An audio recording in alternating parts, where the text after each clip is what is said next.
This book is dedicated to my wife, Kelly, and to my 3 children, Hudson, Holland, and Camille. Every path I've ever journeyed has led me to you. Each road came with its own set of difficulties and obstacles, and I would travel them all 1,000,000 times to end up by your side.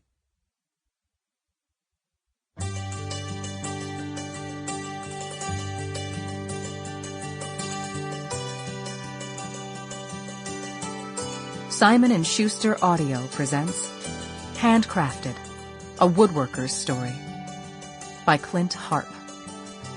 Read by the author.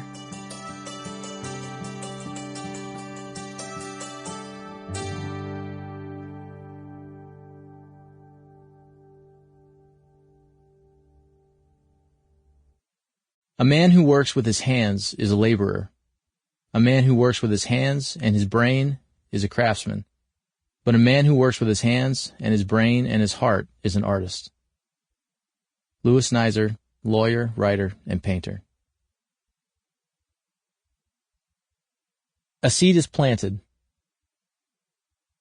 Building a table, for me, starts with a vision, a seed of an idea.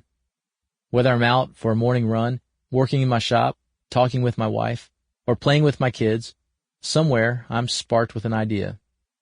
This dream may revolve around a need, a specific design, or the very real thought of friends and family sitting around the table I feel compelled to build. To be inspired by a vision and then be able to create a physical representation of that vision is a gift I'll never take for granted.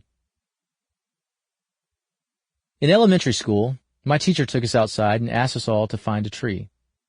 Once we found one, she said, that tree would be ours. We could adopt it as our very own. Although I was born in Atlanta, at that time I lived in Asheville, North Carolina, where beautiful trees were abundant. I was 6 years old and in the first grade. I found my tree and sat down at its base. My classmates and I just sat there by our trees, quietly getting acquainted with our tall new friends. For all I know, my teacher was at the end of her rope that day, and she came up with this activity as a way to just keep us quiet for a few minutes. I don't know her reasons and never will, but it doesn't matter. For me, the experience was magical. That tree was mine, and I loved it. I scratched in the dirt at its base, and then dug a little deeper. I kept digging until I found a little rock. I lifted it from the ground and thought that maybe, just maybe, I was the only one to ever touch that rock. It had come from the hand of its creator straight to mine, with no one in between. That day, my heart cracked open to life's mysterious possibilities. Decades later, when I quit my job to pursue a passion to build furniture. Sample complete.